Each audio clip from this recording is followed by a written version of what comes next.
Blog Talk Radio. The motherfucking saga continues. Yo, what's up, world? It's badass thuggin' like I usually do, and you better turn it up, bust some speakers out, cause we off the motherfucking cuff. You dig how we do it? Dog Pound Gangsters 2000 and beyond. Bless. What's up with it, y'all? Man, don't change that down. This your player partner, the legendary Cocaine. And you tuned in live to Off the Cuff Radio. Better not touch that down. Well. Yeah, this is Cassidy, the hustler. And right now, you listening to the Guillotine. Show them the respect they deserve, man. Off the Cut Radio, man. Y'all already know how they doing it, man. I need y'all to stay tuned. They've been doing it for years, so show them the respect they deserve. And you heard it out of bars, mouth. Easy. Keep it moving like this. Yo, this your boy Rampage. You're not rocking with the best. With Off the Cuff Radio. Classic. History. Fix your face to all you haters. We off the cuff, baby. What's up, everybody? This your girl, Bonnie Dollars, the Queen of Trap, representing Crenshaw, and you are now tuned in with Off the Cuff Radio. What's up? What's up, y'all? This is Miss Irresistible, giving a shout out to the livest show on Friday nights, Off the Cuff Radio, and I'm live from the 704. All right. Episode 674, live and direct. I'm your host, King Eric, the Media Assassin, and this show is sponsored by Buddy Boy Entertainment, Screwball Radio, Da Vinci Clothing. Got my host, T-Max, with the facts on the line. What's happening, partner? What it do, y'all? Another fantastic Super Sunday on the freshest frequency on the internet. It is so incredible. Off the Cuff Radio. Shout out to our co-host, still out of Sandman, Lady Chinchilla, and of course, DJ Sincere, Dirty Basement Radio up in New York City. We are ready to rock. And ladies and gentlemen, tonight we have, in a long line of death row lineages, King, we've been so honored to have so many, Kenya Ware, Cocaine, The Realist, Mob James, the list goes on and on. Shout out to Derek CPT and B from Compton who helped make this happen. We love y'all and appreciate y'all so much. Thank you. This gentleman we have tonight here is one of the most integral, interesting, outright hilariously funny, always candid and honest individuals out there from that death row tree. The man has a story that is incredible, that is absolutely engaging and sensational, and he's been on so many other outlets and also has his own podcast, Bomb First. Without further ado, California's finest, Mr. Reggie Wright Jr. Welcome. Respect, Off the Cuff Radio. What's going on with you? Oh man, Good, man. Up here checking out, Sunday night football, and then was honored to be invited to come on and share some time with you guys. Man, look, you're a living legend, man, and we appreciate you so much coming on the show, man. I mean, your name speaks volumes, and it resonates so much in all circles of everything, man. One thing about you is that you're going to entertain, you're going to have a story, and most importantly, you're always going to be upfront about it. Welcome. And shout out to B, and Derek once again. Let's get to it. Tell everybody a little bit about yourself. Okay. Well, my name is Reggie Wright. I'm an ex-police officer that jumped on both sides of the fence, I always say. But I jumped over and got into the music business by working, being honored to, come in and work with my boy, a childhood friend, Suge Knight. And he brought me on as a security director for his company in the heyday. And then in the sliding days, I guess you would call it. I kind of ran the company when he went to prison, and tried just to keep the boat afloat. And I think I did that. And he came home, and then the rest is history. Understood. You know, while the death row story is very intricate, it is very diverse, it is very detailed. You also have a very detailed story yourself in terms of how you came up individually. Obviously, your father was a law enforcement, officer as well. Tell us a little bit about, where you came up from in California, where you grew up at. Okay, yeah. Originally from the Imperial Courts housing projects, which is in Watts. My parents both migrated. My mother was from Topeka, Kansas, and my father was from New Orleans, Louisiana. And so a lot of people were migrating to the housing projects in the Watts area in the 60s. And their parents was the ones that did that. And they met, and I was a product of that. But in the early 70s, we was fortunate to be like the Jeffersons in our mind and move on up. And we move on up Right. to the city of Compton. We went to Compton, exactly. So we went to Compton and grew up in that area all the way in till I graduated from high school, even though I didn't graduate from a Compton Unified School District. There was a school district right next to it, Linwood. Graduated from Linwood High School. So I met Suge. Well, actually, I met Suge in Compton. Been knowing Suge since about the second or third grade. People like Mob James, all the guys that you hear about from the Death Row area. We all grew up in the mob area from like 72 until, well, I guess, 84. That was the year I graduated from high school. And went on to college and went into law enforcement. That was my father. He was doing. And I was always a kid that was fortunate enough to have a two-parent home growing up. And my father was always my hero, my childhood hero. He was working in law enforcement, and I wanted to be like Pops. And I did that for a minute. Got to watch what you wish for. I think I did. I think I did like Pops, but I wasn't like Pops. And I was different, and my mentality was different. I love money a little bit too more than helping people. And that's when I started my own security company and was able to start working for Death Row Records. We're going to get into that later on. Oh, okay, go ahead, King. Go ahead. I'm going to ask you, and coming up to that time as a police officer, you know how during that period, black people, they have the stigma amongst police and everything. How were you able to maintain respect, considering that not only hip hop was anti-police, but black people, and considering what's going on, was anti-police? To be honest, I wouldn't agree with you about the anti-police. They were anti-dirty cops, or cops that was mistreating people. Cops in the 80s and 90s, they surely had a little bit of respect because people just wanted to be respected, treated with respect. After the Rodney King stuff and all of that is when all the disrespect started happening, when people were getting whooped on and the police abuse and all of that was brought to the forefront. I'm not saying it wasn't going on in the 70s, but it was brought to the forefront in the late 80s and the 90s. And that's when people really started turning on the police. But I was fortunate enough because I had a father that knew how to deal with people, because he, like I said, he was brought up in the housing projects and all of that. And so he didn't have a silver spoon, or, he was used to being around people that was in poverty or quote unquote not from the right side of the fence or whatever. And so he knew how to treat people. And so I kind of learned that and saw that.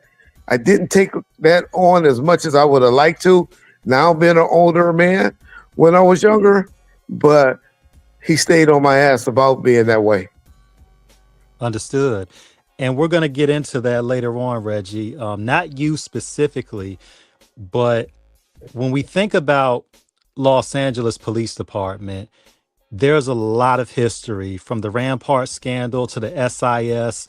Shout out to Lou Diamond Phillips and Scott Glenn. They did a movie, Extreme Justice, if you remember that. that was Okay. loosely based on the Yeah. SIS Special Investigative Section for our audience that may not be familiar. Rafael Perez with the Rampart scandal with Training Day, which Denzel's character Alonzo Harris was based on. And of course, you coming up and watch. Shout out to Grape Street, 7th Street. Shout out to Glasses Malone, Ivory, Jordan Downs, Imperial Courts, Nickerson Gardens, Bounty Hunters. Yeah. Bounty Hunters, man. I mean, 7th Street Crip. You know what I'm saying? Grape Street Crip. Yeah. One thing PJ about Watts. it was PJ Watts. Mona Park. Yeah, I got you. Yeah, man. Yeah. So shout out to all of them in the areas and what they went through. But it was something along that lines I was going to touch on, but I done forgot. So I'll let you go ahead and keep going. No. Go ahead. If you got a thought, No, I forgot. Please. I forgot it was Okay. something that your partner had said that I wanted to address, but I forgot. Yeah, but go ahead. Yeah, just, if it comes to you, just come in with it. Definitely. One thing about it, Watts has always been known in LA County as one of the the hoodest of the hood, like the most dangerous. Yeah, that's South Central. Yeah, that whole South Central area. I just want to make for the record, and that's what I wanted to say, was I worked Compton PD, which is a lot different than LA. Gotcha. Compton was kind of, it was a way smaller department. LAPD had like 10,000, where Compton only had like 200. And LAPD were probably 90% white, where Compton was 50-50. So it's a big difference in how you police when you have a lot more of your people versus a lot more of them. Understood. Gotcha.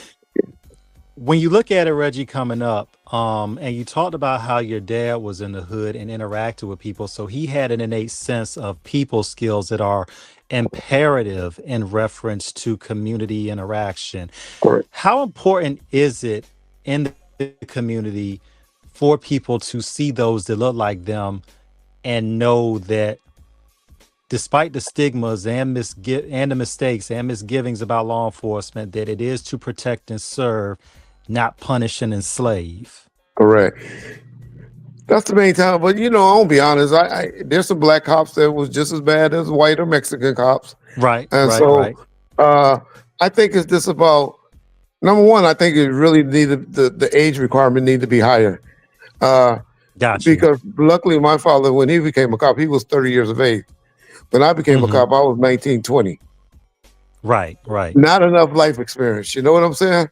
To be in those positions of learning how to talk and deal and interact with people. You just don't have it. No matter how smart you are, how much training, how much they put into you. I tell you, the things that I do or have done in the age of 20, and I look back now as a 50-year-old man, 50-something-year-old man, I'll be like, wow, how did I do that? I hate that I was that type of person. Especially around that stage of the 70s and the 80s, it was like a jungle out there. Correct. Yeah. When we think about Compton in LA, Reggie, Ice Cube, NWA were the ones that really brought it to the forefront from the Shout West out Coast. Eazy-E, NWA, yes. Man, look, Tragnu, Kelly Park, man, And shout out Alonzo Williams. Alonzo Williams is the one that really I give a lot of credit to, because he the one gave them a voice, gave them their first chance, so they can blow up. We had Lonzo on the show last year, man. Shout out to Lonzo, man. We had him on the show last year. Yeah, man. Great guy. The stories, man. The stories we got from him about those days were phenomenal. Man, when you look at the time, Reggie, of what was going on, what did you learn when you got off the porch of policing in terms of what goes on in the streets? Because there's always this conception that for a lot of people, that for Black people, we're just scandalous savages who have no moral compass, and we just break the law just because. But a lot of people do not understand the institutional racism, discrimination, poverty, and lack of educational outlets to resources that contribute to the violence in the hood. What did you see coming in about how those deprivations can cripple a community and its inhabitants? No, I can tell you're a very educated brother because you broke that down very well, and you do learn that. You learn that you go in because they brainwash you to the fact that it's us against them, and if Right. you wasn't brought up around that, I can see how a lot of the officers that wasn't brought up in the community and didn't have a father like I did would be thinking that, hey, all these motherfuckers are bad people. Everybody Right. is bad. Right. And, Right. and it's us against them, man. And you know, and so it takes a while for you to learn that, hey, yeah, there's 2,000 or 3,000 bad people among that 100,000. But there's 100,000 people. And there's only 2,000 or 3,000 people that you come in contact that are, might need to be reminded that there's law and stuff like that every now and then. But when you generalize the whole community based on what a few bad apples in a barrel are,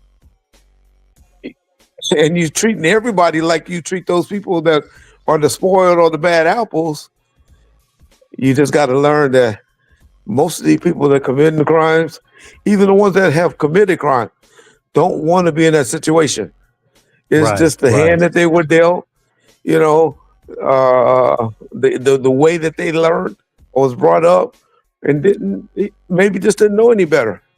I swear, until Oprah Winfrey shows and Dr. Phil shows and TV shows like that, the things that I used to grow up with and saw, I didn't know I was a bad person and was doing things wrong until I started watching TV shows like that, like cheating on your wife and having this and stuff like that going on.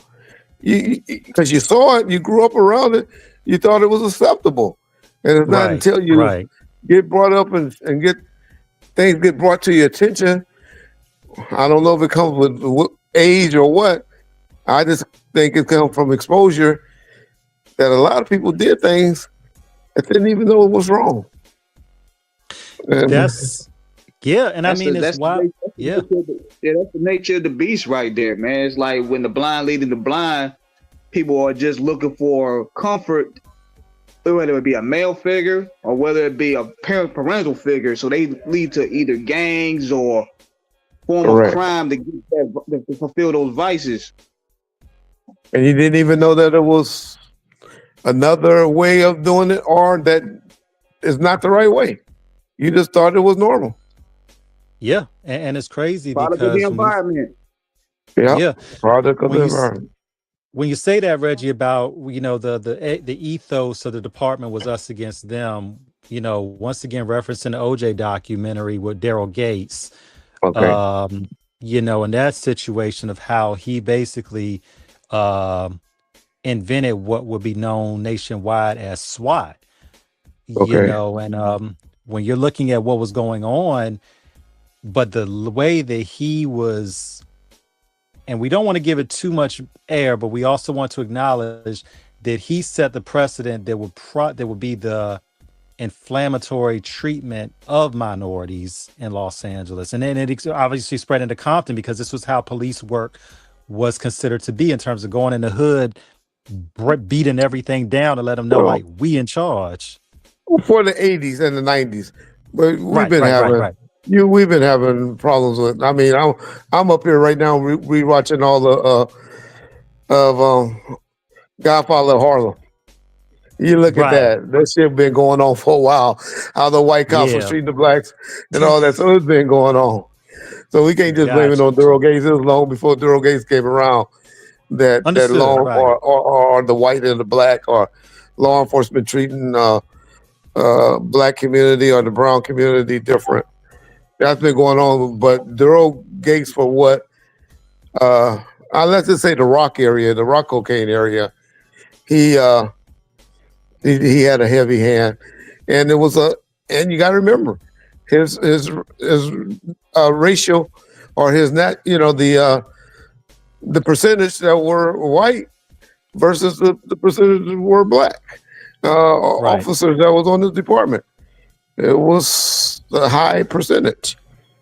And I was looking at they had a police academy graduation yesterday or Friday from the city of LAPD. They graduated about 50 cops or whatever. I saw one black cop in that. Now it's a lot of Browns. They hired a lot of Mexicans, but I just saw one black cop in that academy class graduate. And it could be because, like you said, they don't want to be it. They don't want to go into that profession. I wouldn't advise my son to go in that profession right now, to be honest. But it's also, but I know there's a lot of guys that would want their kids to be in it. And I'm just wondering, why isn't there more black cops? You know, the city is still 20%. You got a black mayor, you got a lot of black councils. Why is there only one black cop in that graduating class? Representation, man. I think King Reggie. Guys, we got to say a big shout out to Mob James. He tapped in on us. He listened to the show right now. Oh, okay. What up, yeah, shout out, Jay. Yeah, man. But representation matters, Reggie, and you're absolutely right. Because when we look at how people interact, they're going to be more affable with those that are familiar to them, whether you're looking at education, whether you're looking at entertainment, sports. People are going to find the kinship with those they feel resemble them and their sensibilities. From you in law enforcement, when you were, on the beat in Compton, this is going into the 80s. Well, crack had hit in the 84 in earnest. Correct. So we're going a couple of years. So there's a few years in when you got in. What was the streets of Compton like in terms of the dangers of it? That would ultimately, the crack era, that would ultimately influence and infuse the West Coast music culture in terms of talking about it? Well, the entourages, they're talking about it and the exposure, but it was mainly the game bangers was doing it because of the entourages, because it was needed. I am not one to say that you're supposed to be walking around with a bunch of police officers or SWAT guys, military guys or anything like that. For what they were doing, the gang members or the gang association was needed to help the gangster rappers get to where they go, because if not, they would not have been able to go to other cities and travel and all that. They would have just been like a sugar-free, only known on the West Coast. A regional artist. They would not have been able to go to the South and travel and do shows and network out there, because you can't go, just with a couple of 3 or 4 of your homeboys and go into other territories. It's just not wise. And so that's what I got from the gang members being involved in the rap music. Why I think the gangs took off as they did, because now you got a lot of money on the streets. But it was mainly because the weapons, you always hear my boy Mob James talking about a pistol, having a pistol. And he used the word pistol, always laugh. And he'll say, I have my pistol. Because when he started off, that's what they had, little 38s and all of that. Then it kind of got a little bit bigger after that. AKs, and they started making, and they were able to go because of the money. Yeah. No gun changed. And so, man, so that's what I saw from. Yeah. When you saw, and in terms of where you would transition into, where because you, Suge, and Mob all grew up together. So as you were moving in law enforcement, obviously there was a pivot that you made that ultimately you would change a trajectory, because you come to death row ultimately, Reggie. You were part and still are part of an unbelievable history with 1,000,001 stories and like 2 million more that ain't been told. So how did that happen in terms of from your time being an officer to where it would pivot into more of the musical aspect and security and this, that, and the other? Yeah, it just happened for me being young, and mainly I had an accident where I knew I needed to start another profession because I had an accident and messed up my ankle pretty bad, and I knew I couldn't do the law enforcement job. I wasn't going to be able to continue in that profession any longer with the ankle that I had. But the main reason was because of the atmosphere. I love the stuff. You remember there was a TV show that was called The Jerk, where the girls say, "I want to miss the stuff." It was the women that you were meeting, the sitting on the 50-yard lines of the football games, the flying first class or the traveling. It was just a lot of stuff that I would have never experienced in life that I got a chance to experience because of Death Row Records and Suge Knight. Yeah. And what year exactly did you officially become a part of the team? 1994. Oh wow! So when we look at that time, Reggie, because as we knew it in earnest, Death Row in 1992 was from Deep Cover with Dre and Snoop to the Chronic in 92. So Death Row. Yeah, that was more James in them time. Mob James in them time. K Dub and time, but I didn't come until the murder was the case. Right after the reason, and the only reason I probably got brought around was because of the lawsuit. From the Kelly Jamerson, not the Jamerson situation, the guy, from the Snoop murder case. Philip Waldemar. When they realized, that's when they realized that you needed, we might need some professional people to, even just to justify what had happened. Because when you start making so much money, the liability kicks in the part of a company where you got to protect your access. Absolutely. And not saying that the homeboy security staff that James and them had set up wasn't able to do a better job or probably did do a better job than what Reggie and his guys did. But in a courtroom and the liability, it was just, you cover yourself better as a company. And this is why we wanted you on the show too, Reggie, because your experience from law enforcement and understanding bonded and insured in terms of security, because when we look at what's going on in hip hop over the past 15 plus years, with a lot of these rappers getting into a lot of these conflicts and people getting killed behind this is important for our listeners to understand why it's important to have the right people around to protect you, because security at its paramount importance is to de-escalate situations. It is to see the problems before they become a problem. And if be a great witness. That's what I always teach. I always tell you always maybe hear me say, my guys not armed assassins. We wasn't there to be armed assassins. We're supposed to be there to be great witnesses. Right. And to your point, de-escalate situations if you could. Right. Shout out to Maryland Sniper 386. We see you in the comments. Salute to you. Thank you for joining in with us. We appreciate you. Okay, Reggie. So basically in 94, Death Row is in full tilt with it. I mean, they kicking butt. It. I mean, they are big. Got everything on MASH. Yeah. The streets on MASH, radio on MASH, video on MASH. I mean, they could miss. They could miss. They could miss. 94, 95, 96 could miss.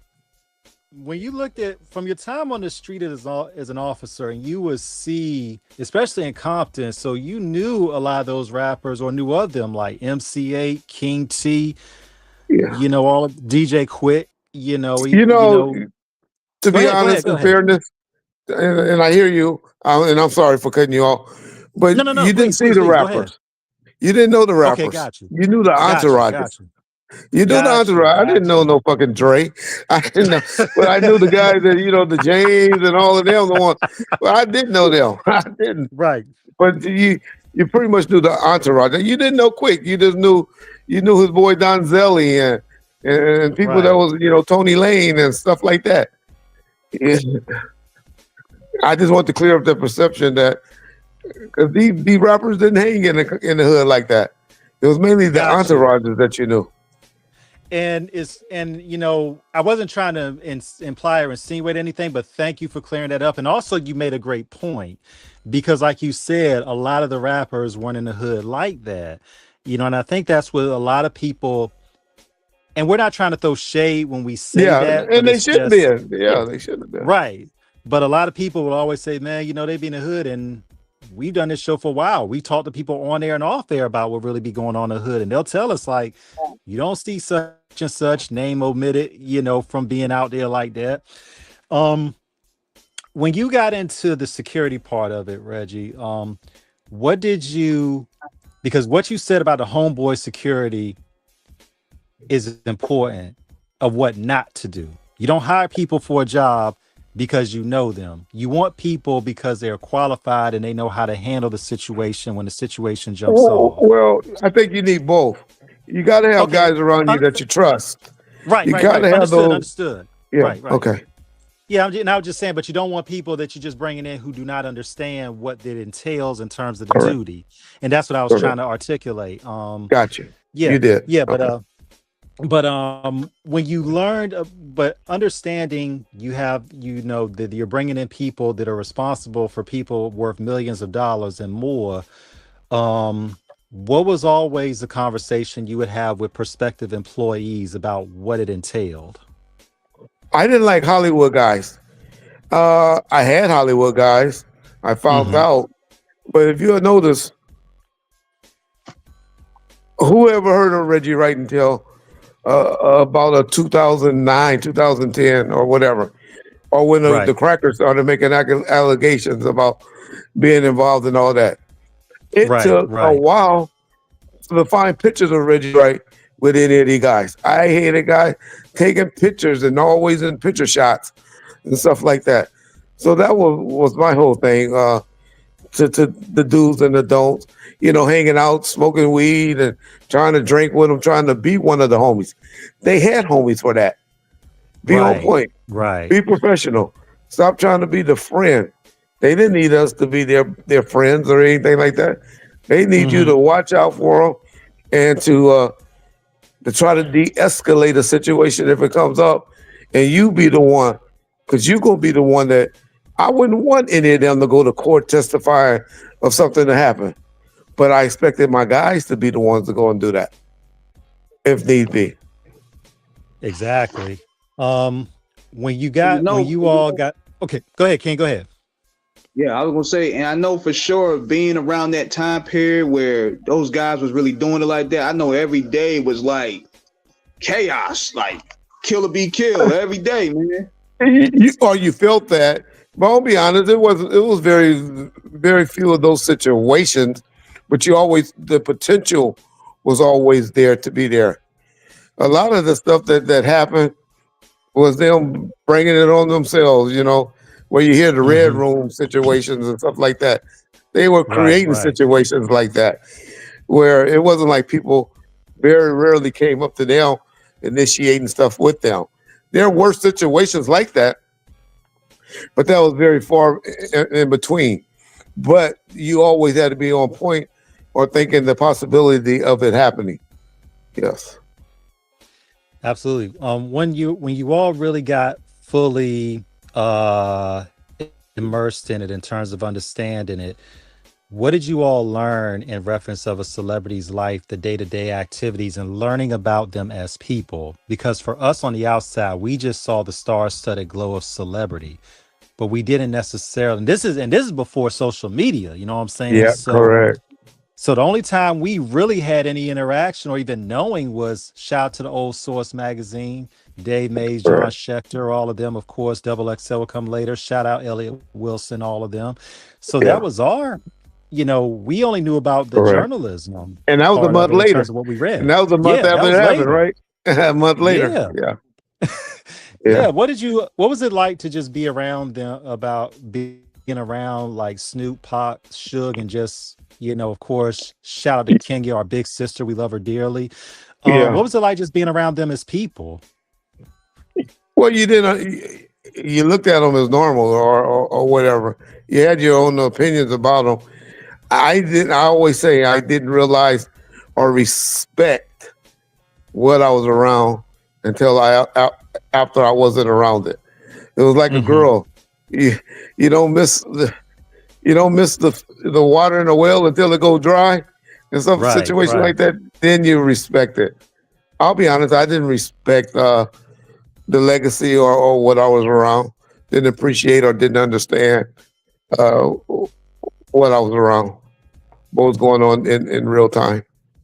Coming into it, what did you expect once you in terms of coming into it, what did you expect?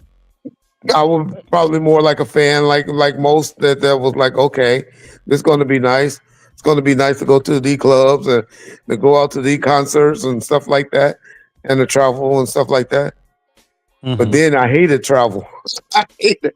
And once I got in it, I hated it. Well, you're going to New York. Oh, we got to go to New York. Yeah. And then it became like, oh, shit, we going where? We got to do what? Hated it. Yeah. And life then, of a... on top of that, and then on top of that, you're also dealing with the egos. Like, how were you able to maintain and deal with all those egos and with having a level head?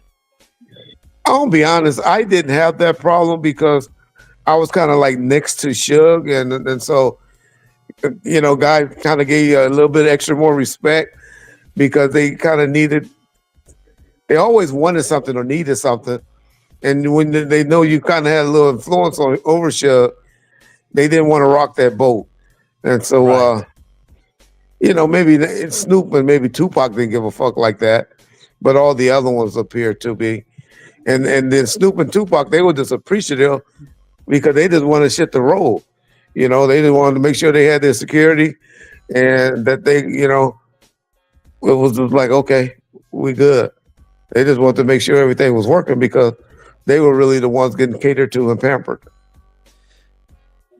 When we think about that time, Reggie, Death Row was a juggernaut that no matter what negative press came, no matter what the naysayers said, the influence and the impact on music history was immense and undeniable. But there was also, but there was still a lot of issues that went on. You as being part of it, what parts would you like to clarify to tell our audience in reference to, was it really as crazy as everybody said it was, or was a lot of that embellished? I mean, what would you like to clear up to our audience in reference to what was really going on? And, because a lot of people think that at its peak, it was just lawless anarchy. And it was like people just getting whooped, niggas just getting beat up all the time. That's very over exaggerated. But okay, I'll let no records stand because I will have to go down each situation to address it, and which, if you know anything about me, I probably don't touch much on a lot of one bomb first.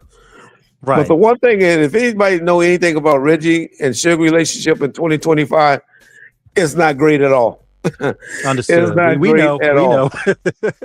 Okay. We know. But I gotta say a but to it. Right.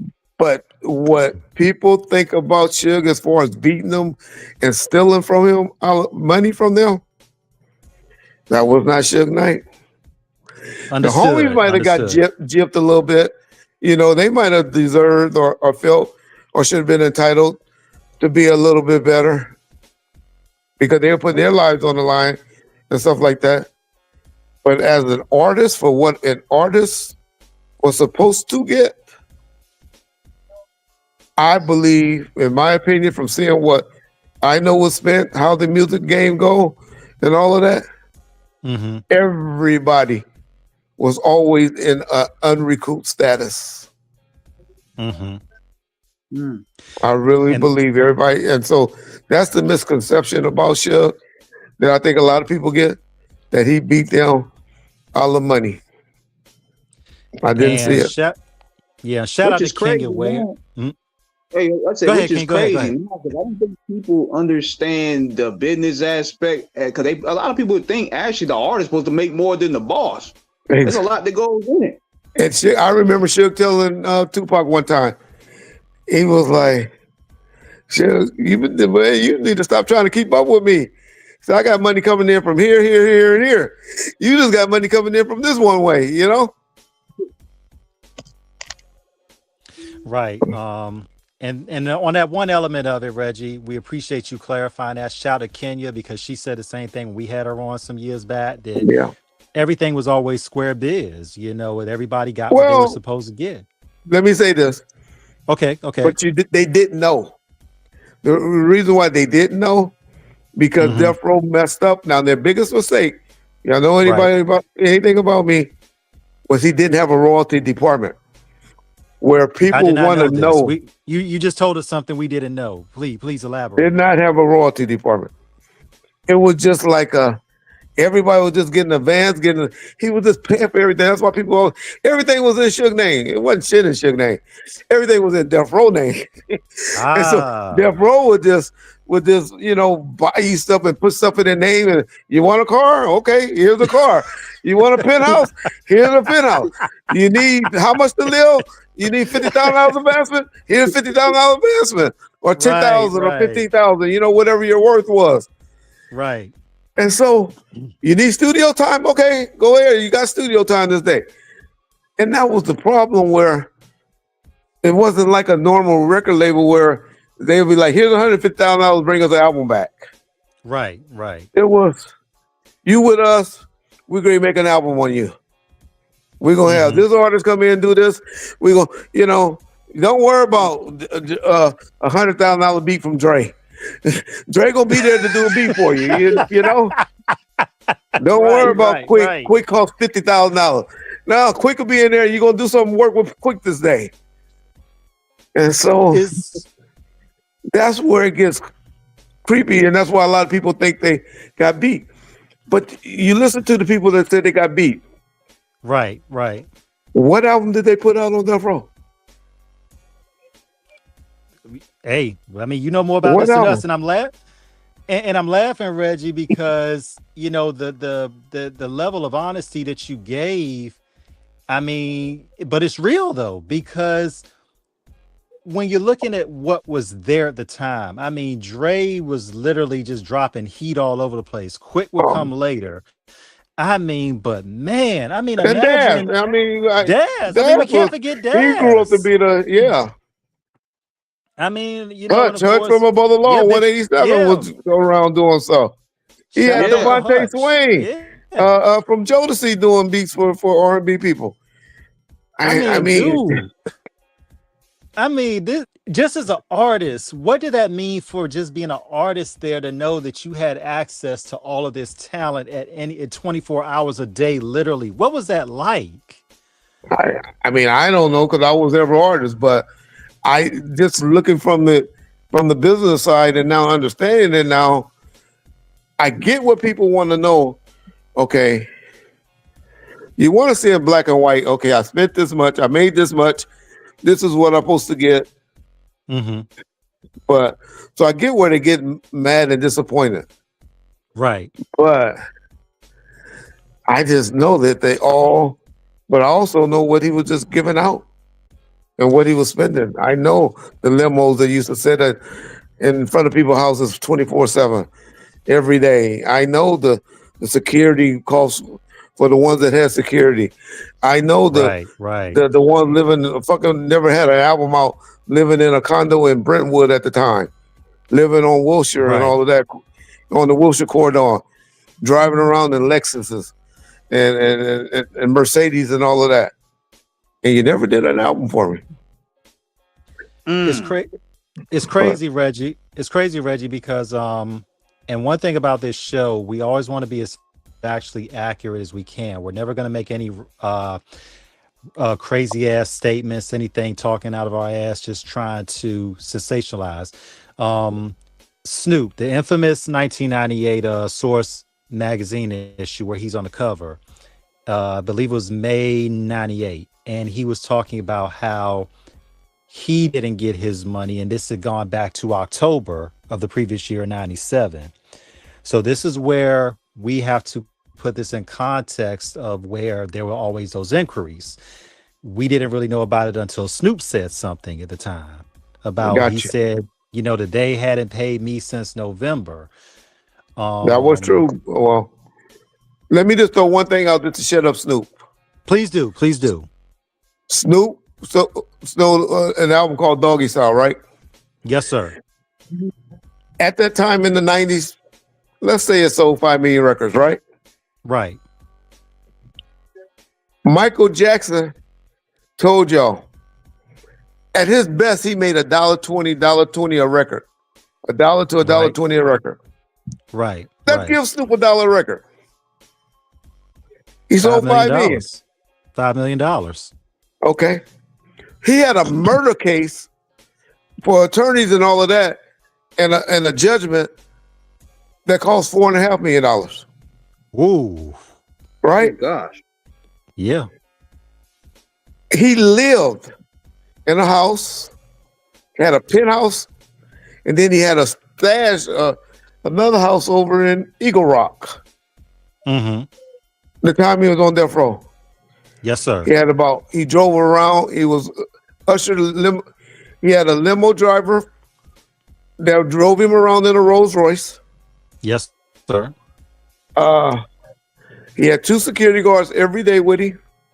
Mm-hmm. He had studio time. Mm-hmm. And while on death row, he probably had 10 videos. Yeah. That right there is about $25 million. Absolutely. We got to say, okay, he sold 5 million records. Doggy Father later did another 3 million. So he had 8 million records. Right. His best album is 8 million. I mean, if we giving him Michael Jackson money, he was only supposed to make $8 million. You pay Reggie, 50% of your videos. Right, right. You pay for your studio time. Mm-hmm. You pay for your limos. You pay for your security bill. All of that comes out of his 8 million. Yeah. And Mathematics, Reggie, we got to say thank you for breaking that down numerically, because I don't think anybody had really looked at it the way you had just broke that down beforehand. Yeah. I'm leaving out stuff like shows. You know, if you do music shows, I'm leaving out stuff like that. But you get that. That's your management to do that. So I'm not saying, you know, so that's another side of the thing. I'm leaving out publishing money and stuff like that. You know, you get a little bit of that, but it's not. My point is, it's still not that much money. That how can you be cheated? Snoop signed off. I personally did this deal when he left to go to Master P. Okay. He signed out, cleared up all records, everything, and his parting gift was $1 million. And signed off on everything, and we assigned his rights to Master P. Oh, well, Priority Records, to be honest. Okay, because the story, because if this is an exclusive, we're honored to have gotten this if this has never been disclosed publicly. What we had understood initially from the deal, Reggie, was that Master P had paid $3 million for Snoop's contract. So what is it was 4.5. It was 4.5 million, and it came from Priority Records. However, Priority and Master P worked it out, I can't say. Sir. But it was 4.5 million, and Suge got a 5% or 7% override on those last 3. That's why he called his last album with Master P. The last meal. Because it wasn't towards. It was towards Suge. He was like, "This is the last time you're gonna need off for me," because Suge was no longer getting the override on him. Right, and Suge did talk about this in a later interview where he did say, where Snoop was talking about, you know, you talking about I ain't gonna eat off of you no more, but Suge Knight's gonna be eating very well off of you, at least for 4 or 5 more albums. It was only 3, but yeah. Okay, got you. But this is amazing with this information because you have given so much breakdown of how contracts are structured that artists today do not understand in terms of where your money goes. When you talked about what Michael Jackson did with Thriller, which is still the highest selling album all time, when you're looking at the standards of it, and the elements of artists and what they make, usually $1 to $2. I mean, if you get $2 off an album, I mean, you balling. Yeah, oh my God, you balling. The highest I heard back then. Now they make it more like that. E40 would be sitting over here laughing at you, but think of what E40 was doing. You know, he didn't have all that exposure like he did. E40 was, I mean, one of my favorite But he was artists. Independent with Jive. He was independent when he signed. So they'll laugh. They'll be like, nigga, what you talking about? You know, I made $5, $6. You know, but I'm just saying, but you also put up most. Master P always brag on his deal. Always brag on his deal, the 80-20. He always say, yeah, I got 80% of the money and I gave the distributor 20%. Right. Where Master P fails to tell you and say, but he had to pay for everything. Mm-hmm. He had to pay for everything. And he paid 20%. So he really didn't make 80% because he had to upfront a lot of money upfront. This is Suge deal. Suge had a 50-50 deal with Interscope. 50-50. Right. You pay for everything. We split 50%. Which deal is better? I don't know. I can't say. But I'd rather use, I listen to Magic Johnson and Steve Harvey and all of them talk, and they always use a term called OPM. They always say, think of OPM, y'all. And you say, what the hell is OPM? What that mean? It's called other people money. People's money. Other OPM. And so that's how Look Suge deal was. OPM. You put up everything and pay for everything, and then we'll split the 50%. You get 50%, I get 50% of what's left over. Which deal is better? I don't know. You know, Reggie, that's wild because rest in peace to Ray Stevenson. He did a movie called Kill the Irishman that was based on Danny Green. And there was a dialogue between him and another character in the movie, and they said, you know, always basically it amounted to what you just said. You always use other people's money, never use yours. All the rich guys that I know, that's what they say. Yeah, it's that a good businessman. What they said, what was it? A good businessman never uses his own money. Correct. When you think about that, I was going to say this too. So we going into 95, and Tupac gets released from prison. Now, do you sense there's an energy shift amongst the team? Not at the time. Definitely now after hearing all the interviews, but it eventually got there. You can see the jealousy. Things happened with the Dog Pound, their album. If y'all don't remember, the Dog Pound album was out in 95, and it was doing good. You normally, back in the day, you used to work 3 singles off of an album. The album got stopped at 2 singles. And so you was seeing a lot of the, you saw people being jealous, but what can you say? Tupac was hitting home runs. What you want? People hitting singles and doubles? Or it's kind of hard when you're on a team you jump up and down when somebody hit a single or double. But when motherfucker hit a home run, you throw softball sleeves on them and stuff. You know, man. Baseball for you. And Tupac was hitting home runs. So we saw Sandman right in the chat. What up, Sandman? Great to see you here with us. Thank you. You know, when you think about that time, Reggie, when Pac came in, as King said, you know, Pac had already, you know, from 1991 with his first album, Tupacalypse Now, which was unbelievable. I remember the first time I saw it when I was a youngin', I was like, yo, who is this dude? First video I saw was Trapped. And then, of course, Strictly for My Niggas drops in 1992, 93. And this is pretty much when he's really beginning to get ground. Like, and of course, we can't even forget about when he did Juice in 92 as the actor. So we're like, this dude is like really beginning to come up. I mean, this guy was a backup dancer for. But would you put him on top of Snoop yet? Would you put him on top of Snoop yet? Would I put during then? I think personally, the Janet Jackson movie kind of catapulted his star power a little bit. That's a good point. Yeah, Polar Justice. Snoop was still the guy, but musically, Snoop was still the guy. That's my point. That's my argument with a lot of people. I don't think Pac jumped over Snoop until 96. Me and Against the World gave him a run. All Eyes on Me took him over the top. Absolutely. Yeah. But when we talk about the cultural comparisons of impact, and you're absolutely right, Reggie. Because but to your partner's point, that movie stuff did make Pac a superstar. Yeah, but the thing when we look at that transition, because when we look at that era of the early 90s, this is when we saw a lot of rappers who were beginning to transition into it. Yeah. When we saw, we saw Queen Latifah and Jungle Fever. We saw Will Ice Smith. Cube. Yeah, Ice Cube, Ice-T. All of them, that was that wave. LL Cool J had already done movies by then. Yeah.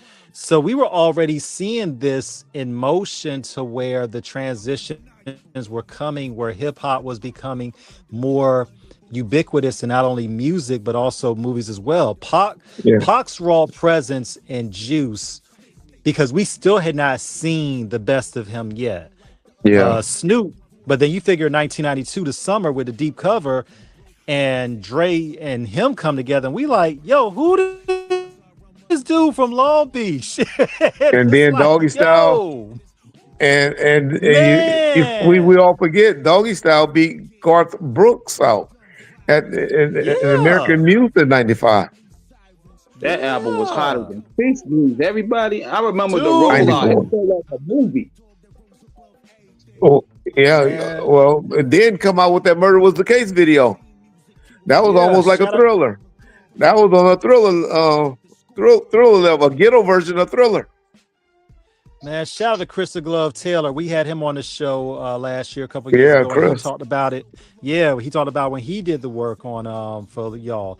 When you look at that time, Reggie, in terms of how album rollouts were, for what it was for Snoop, what it was for Pac, it was almost theater in terms of the promotional runs that would get the build up for these projects.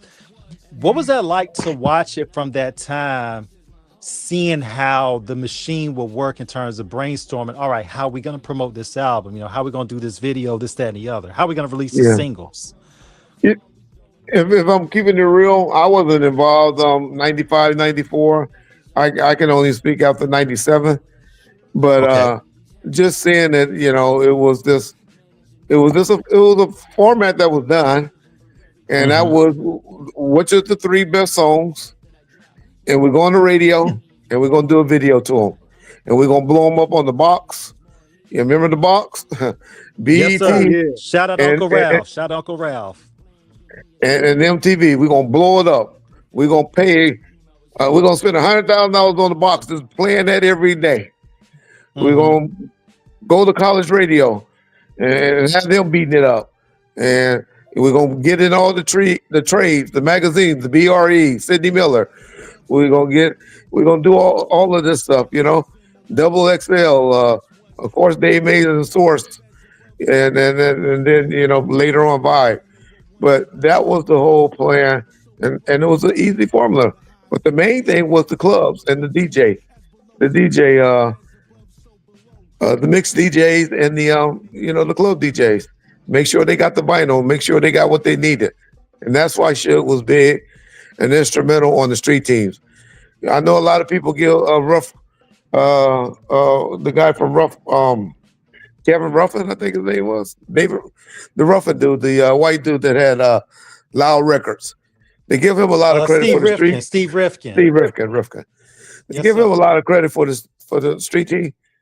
But Suge Knight took that street team program to a different level of people standing outside the nightclubs, passing out flyers, posting up, coming out of the clubs and seeing posters. This is what the album's coming out.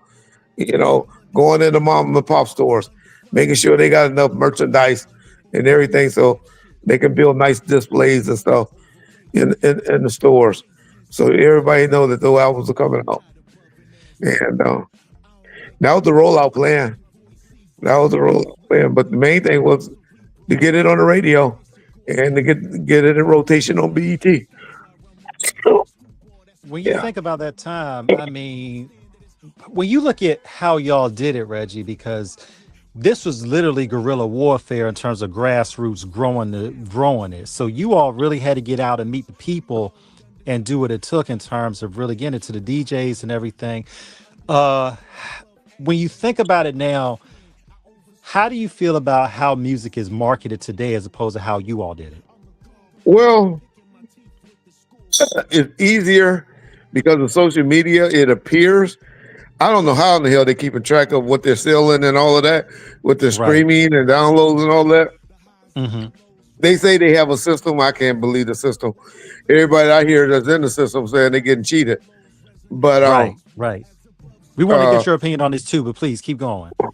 But my whole take is, hey, we can wake up tomorrow and find out that somebody dropping an album, and it'll be it's out there.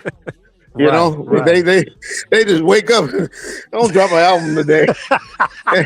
We're gonna release the music today. Where back in the day, shit, it took you 3 months before you better have a 3 or 4 month plan before you put out a single. You know what I'm saying? Yeah. And so there's no video, no street single, nothing. Just hey, Taylor Swift dropped the album, or Beyonce dropped the album, Drake dropped the album last night. What? Now, it's different. We going into the rollout. Hey, I was gonna say this, T. Yeah. So we in the stage of 1996, and Dr. Dre leaves the label. Now, do you think Suge could have ran the label without Dr. Dre? Well, he did. Ultimately, he did. If you saying if he didn't go to prison, I'm pretty much saying. I mean, where the Death Row failed at was because people believed, and we wasn't smart enough or didn't care enough to stop the narrative that was out there that Tupac mainly and artists was being cheated out of money. Mm-hmm. Everybody thought Suge Knight was the biggest scumbag, biggest crook in America at that point. And people turned on the company. And that was so far from the truth. Even, the people say, well, that's why Feeney had a sue and all of that. Well, that was just business. But they got it worked out, and they got back in business and started doing business together. And I think that was the downfall, that we didn't do a big enough press release to let people know that Feeney's good,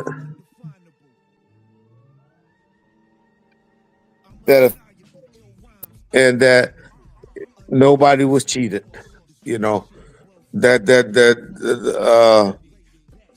at least that Tupac wasn't cheated. And that's why I think we dropped the ball, and that's why I think Suge failed. But as far as the producer, Dre was a hell of a finisher, but I think Quick could have did just as good of a job. I think he had a boy named L.A. Reid to do all Too Short stuff that was coming on board. L.A. Dre, I'm sorry, L.A. Dre. He could have did it. It was other people that could have did it. I don't think Suge could have did it. Got there and do the finishing work that Dre did as far as mastering and having the ear. But there were people. Daz ass could have did it. We could have kept his head right. Kept him off of those drugs and stuff. Daz could have done it. So, and I think if Suge was home, he would have cultivated and found the right guys to keep them in the studio to finish their projects to the Death Row standard. But I ain't asked. I've got to ask this question here too. Then you can go on, T, because this just slipped me right here. Now I never been able to ask any of the Death Row alumni this question. Now, what made you guys change the name from Death Row to like the new and Untouchables Death Row? The Untouchables is because those niggas was watching all those Godfather movies, those Goodfellas movies. Tupac and Suge was obsessed with that, and with that those mobster movies and shit. But I thought you were going to ask about the Row and Death Row, and I'll tell you the story of the Row part. The Row came from. We had a lawsuit, and with corrupt. With the guys with the Broomfields, and they said that Corrupt was signing it down first and all of that. And so we got a $10 million judgment from the jury. And the jury is like, we just want to put y'all out of business. We talked to them at the end. We just don't like that way because this was after 9/11 and 2001. America was, we was on some bullshit back then. Everybody was being nice and soft and shit, right? And so they said, we just don't like the word death. And if that guy is smart as y'all said he was doing the trial and stuff, when he come home from prison, he'll start up another company and he'll get back rich again. Right. But we giving y'all this $10 million judgment, so y'all can go out of business and go away since y'all saying, because how you claim you don't have no money and all of that stuff. Then they figure $10 million judgment will put us out of business, right? So the judge knocked it down to $4 million, said, oh, that's crazy, and all of that. So I went back and told Suge what happened. And he was like, all right, we'll get rid of the name Death and just call it The Row.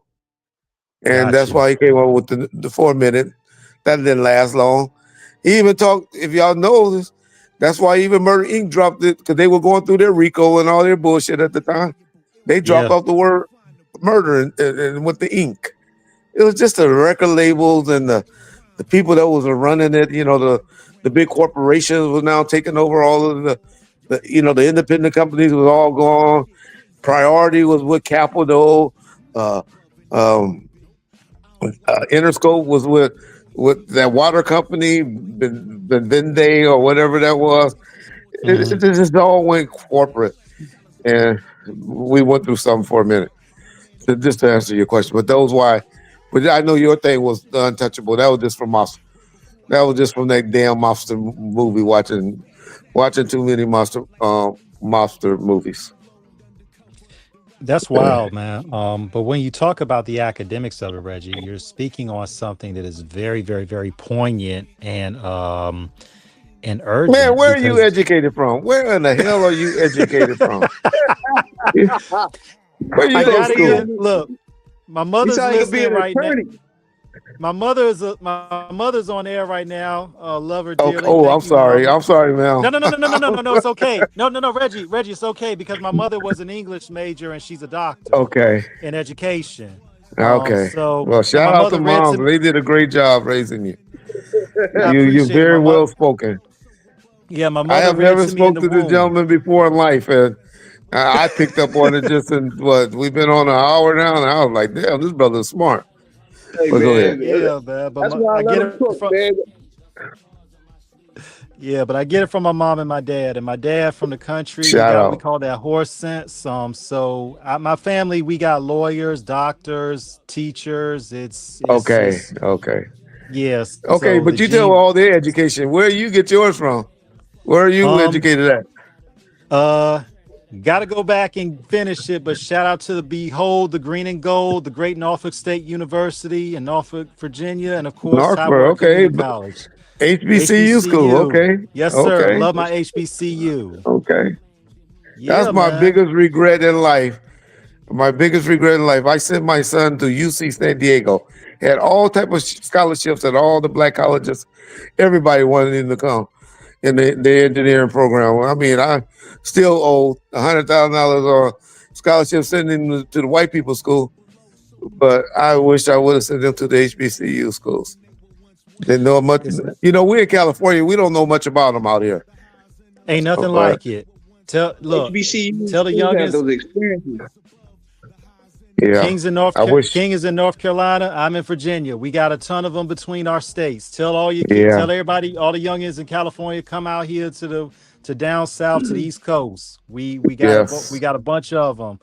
You know, we HBCU culture is beautiful. Yes, it is. Ain't nothing like it. It is, Yes. man. I Maybe cannot. have a maybe with the Fairview or somewhere like that and have a Fox girl now. What they call them, Fox ladies or something. Man, look, shout out to all the HBCUs, North Carolina, A&T, Fisk, Yeah. Morehouse, Howard. I mean, you know, it's smashed. We just love our HBCUs. We love our people. I mean, Well, yes. shout out to your family. Yes. Yes, thank Yeah. you. Thank you. When you think about it, Reggie, in terms of how the industry moves, and how things have changed so much. I mean, all the absorptions in terms of the companies becoming these conglomerates. What have you seen change about how these labels do business now as opposed to then? Well, now they lazy. They just. I still have a little connections where people always say, Reggie, can you give me a deal? Give me a deal. Yeah. I'll be like, yeah, sound good. Sound great. Great job. Right, right. What's your social medias like? That's all I want to hear. How many streams you got? How many followers you got? Yeah. Oh, well, I'm still working on that. Well, when you get it up to 50,000, 100,000, call me. I can help you out. They lazy. They don't want to do. They want you to already build something, did something, have it halfway there, and then they're ready for you. I had a guy. I heard a song, and I was like, "Oh, okay, this guy is hot." About 6, 8 months ago, his name was Chef Boy. He got this song called Gangland, Right. Gang Bang, and I heard that song, and I was like, "Whoa!" And so I I sent know what it you're to him. talking about too. Yeah, Yeah. and I With the sent it gang to bang him. banging. The label they were Had a like, video "Great." had a video challenges and everything. Oh man, he did a great job with social media. I mean, eventually, Yeah. but at the time when I got on it, it wasn't there. And I'm like, man, this shit gonna blow up. Yeah, Right. and they were like, well, let us know when when it get there. By the time it come back, oh man, we want that. Man, he already done did a little deal with somebody, and he making that $5, $6 an album himself, you know, with a distribution company, and he done worked it. He not interested now. He said, you can help me get a publishing deal, Reggie, but I ain't signing no label. I'm like, see, but that's the problem. They lazy. They want you to go out and work it, build it, then they want to pick you up. And it's crazy. Yeah, did you make that transition? Now you making that? Did you make that transition into learning the music part where Suge was locked up, like and working with the everything? gang OJT on the job training. Didn't know anything. I have to give all the credit to Suge Knight for for giving me the exposure to learn what I learned in the business. Yes. Yeah. And another question I want to you too, because I asked the realist this too. He told me to ask you this a while back. Do you have that version of "Gotta Be Gangsta" with DMX on there? We gotta hear that, man. I don't remember doing any work with DMX. I know I sent it to him, but I don't remember if he ever sent it back. We went to I took Realist to his video shoot. You remember that one when he had all that blood on him and all that? I took the Realist up to that video shoot to meet him because Def Jam had bought one of Suge cars as lowriders for me. For DMX as a you know, when one of his albums went platinum as a little gift or like a little bonus. But I don't know if we ever got the song back because DMX was so crazy and hot-headed, you know. He was spontaneous. You had to be in DMX face to get stuff from him. He was always preaching and reading Bible verses and shit to you. Yeah. Dog was a different should have been a breed preacher. indeed. Yeah. Dog was a different breed. Rest in peace. Yeah. What you were saying, Reggie, about how the labels are lazy. When we look at it, we came up in a time where was you really had to have something hot in the talent that was going to get you in that door. And then when you really were able to show that you could sustain it in terms of movement, that's when you were able to get the furniture in to room it how you wanted it. I guess when we look at the game now, because we're older, we love the culture, we love the music. We just see how it's different now because we have one thing about it is the rule of thumb was back in the day, if you didn't know how to rap, you didn't. You say that for the people that really put it in and made a conscious effort to really be great at it. The problem is now it's so oversaturated, everybody thinks that they can rap. And Oh I'm yeah, like, no. and you can, and you got to have a gimmick. I tell people all the time, you got to have a gimmick. And I'm surprised Lizzo made it as long as she did. I didn't know what she made it and how she made it off of it. And shout out to her for making it. But I would have never, back in the day, I would have never signed no Lizzo to no deal. She made it, and no disrespect, but that was what you needed. You needed, you wanted the Cardi B's or the Nicki's or something like that. I still don't see how Sexy Red call herself sexy, but so that show you how I'm messed up because my thinking is sex sells. You needed how Biggie did Little Kim and all of that, and Eve and all. You needed them to look like that to come out and. Yeah, that's just to show you the difference with how the times from the 90s is different than today's thing. I just think the gimmick is what you got to work. Like the little Nas X or how they come out. Kendrick with I'm about to say Kendrick with the disc, but Kendrick was big before the disc.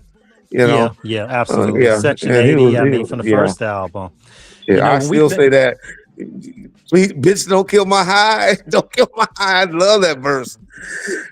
Yeah.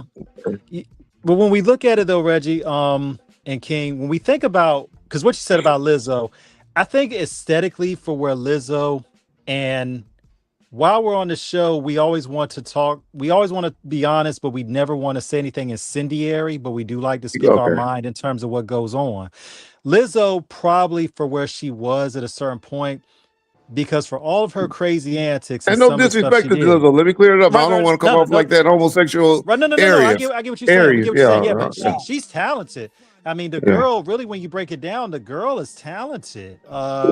She did a lot of stuff over the top.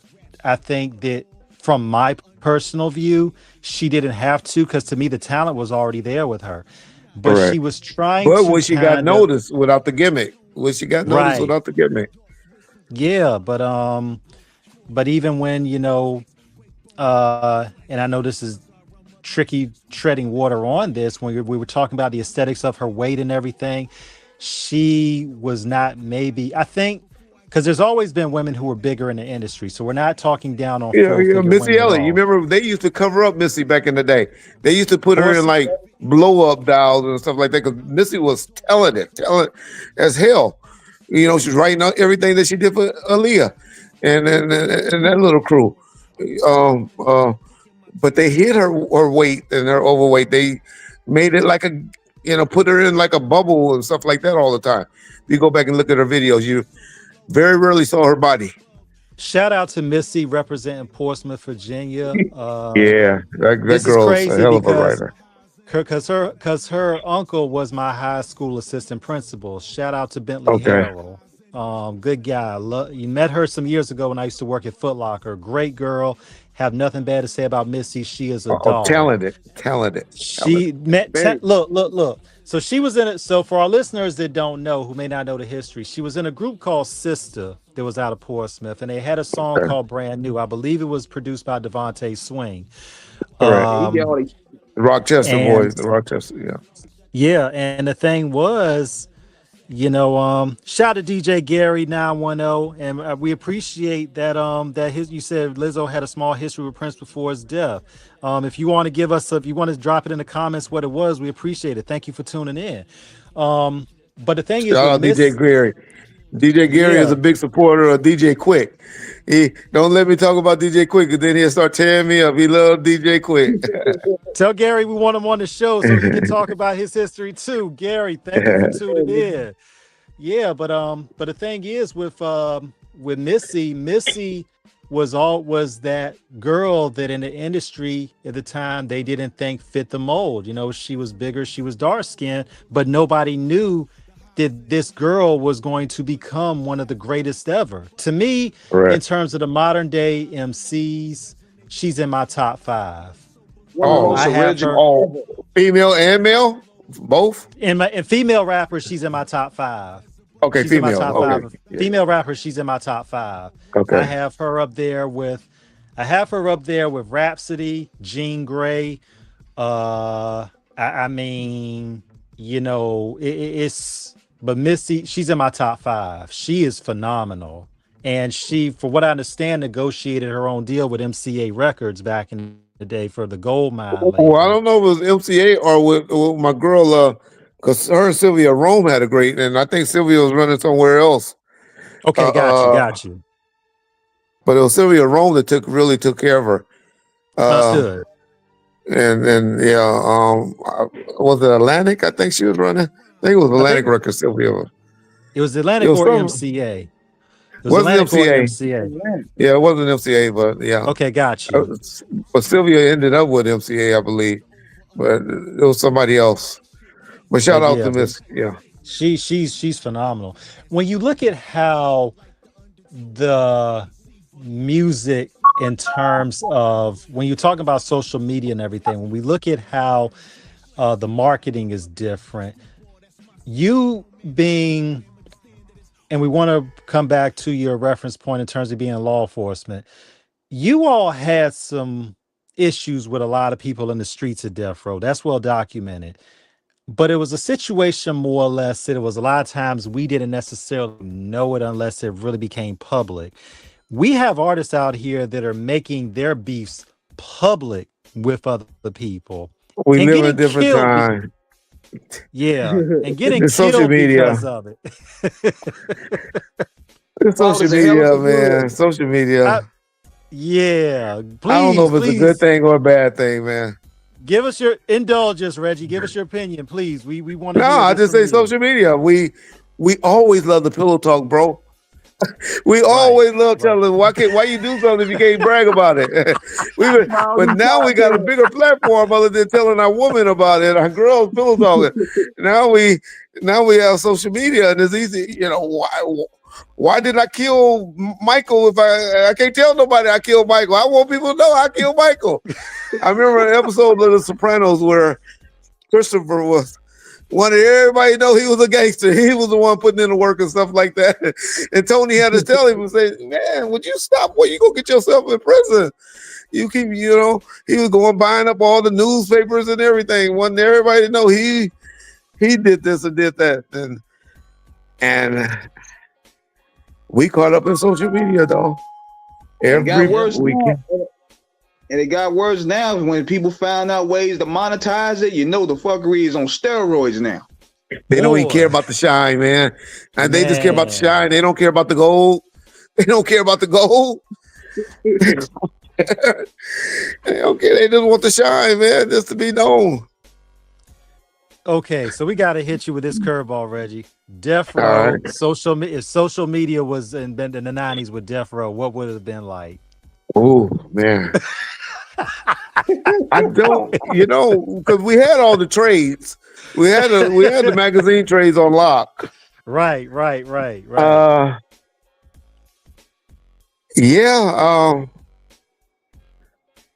Suge was a charismatic guy. If you ever listen to Suge, you know, and you don't hear and know all the bullshit, you would be like, you would love Suge, you know. Tupac, if you could get Snoop to talk like he talked now, I don't think Snoop talked as much back then, you know. Mm-hmm. It would have been interesting. I think we get to know people. I'll put it this way. Mm-hmm. Kobe Bryant was my favorite basketball player over LeBron, Michael Jordan, and all of them, right? Rest in peace to the Mamba and Gigi and Little Mamba. Rest in peace, Big Mamba, Yeah. Little Mamba. Yes. What a loss. What a My loss. favorite, but once I got to hear Kobe talk and stuff like that, I didn't like Kobe. Now, how he used to treat his teammates like Smush Parker and stuff like that, I didn't like him. Right. Right. But now I hear all the stories of players talking about him in his, after he died. I feel like, damn, I didn't know that about Kobe. And I'm starting to like him more, even personally. Right. So I don't know if that's a good thing or bad thing where, you hear a little bit or when you get to hear full stories told by people. So I think I might have to lean with the social media days. Yeah, I think I have to live with the social media days versus the non-social media days. But it's crazy. We talking about this space of social media. What made you start the Bomb First channel? Well, that was actually already there, but what made me start coming on it a lot more and often was because I started seeing the narrative, and I was letting the white men run with narratives on there about me, and I was like, "What the hell? These people? Who are they? What are they? They saying what?"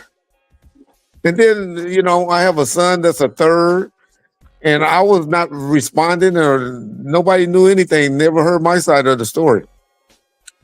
And so now my kids, my daughters, and everybody was old enough to start reading, and they were like, "What people are saying this about you, Daddy? What's this?" And I said, "You know what? I need to get out there and start clearing this stuff up." And then I caught the bug too. I'll be the first to admit it. I caught the social media bug too.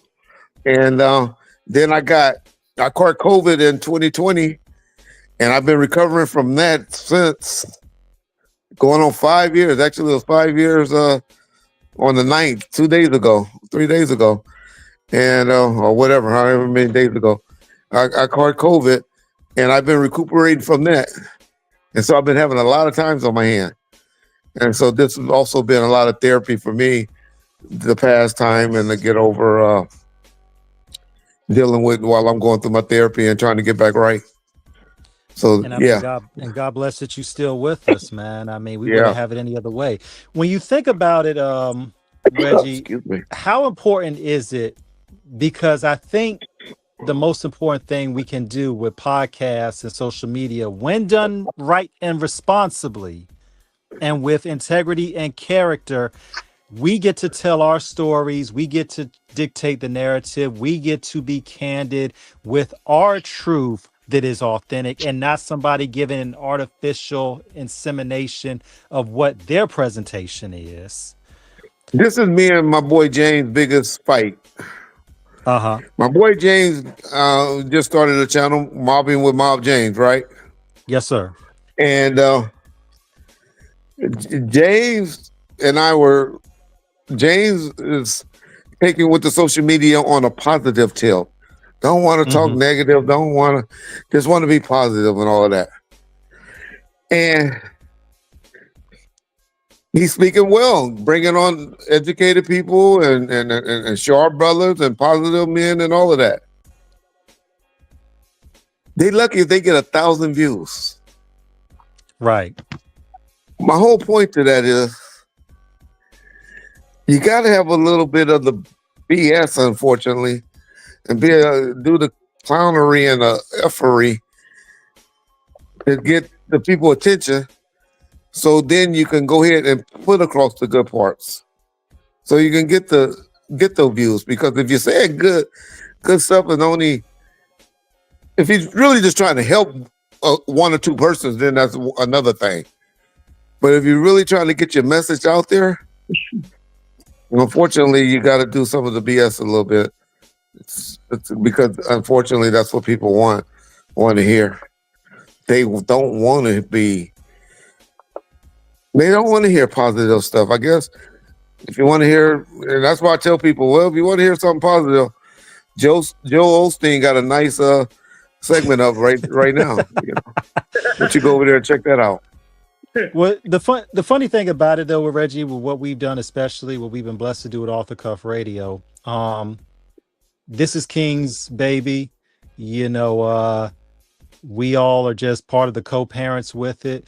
What we've always tried to do on our show is we always tell our we're gonna tell, we keep it positive, but we're also gonna tell our listeners the truth.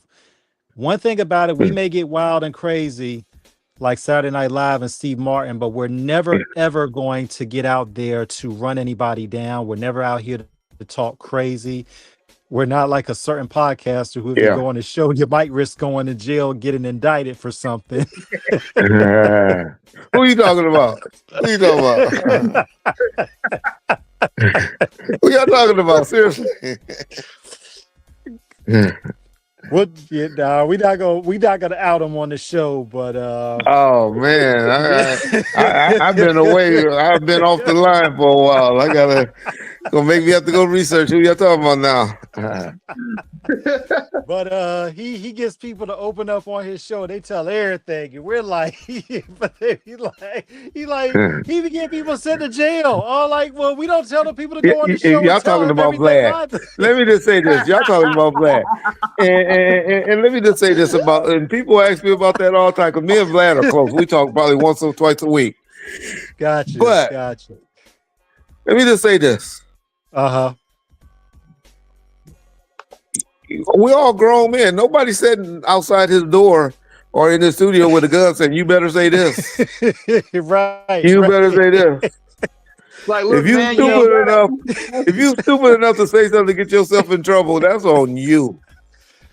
It's funny, and we say, and the thing is though, and we say that in jest because because that's the thing. But one thing I can say about Vlad, I've seen Vlad do great interviews. I mean, the dude. When I tell people, when you go on his show, Vlad is going to have his information. He's a journalist. This is what he does. Yeah. So he's going to do his job. And that's one thing I respect about Vlad. We respect him because he actually does his job. Now he's going to hit you with some curveballs. And I tell people. That's on you. Exactly. You don't have to swing at him. That's on you. Cause I've had artists that I know. I have artists that I know. They would tell me, "Hey man, I got the kids to go on Vlad." I'm like, "Look, I'm gonna be honest with you, man. He gonna hit you with some curveballs. He gonna go in your background. He gonna know if you stole candy from the second grade. He know all that."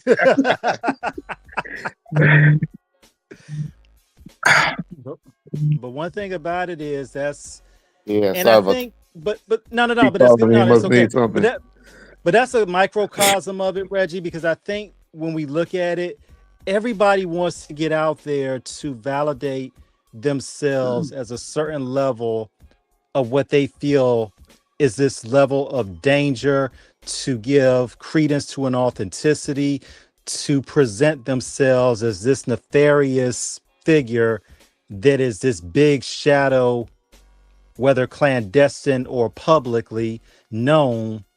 And I tell people, not everything you've done is everything that people need to know.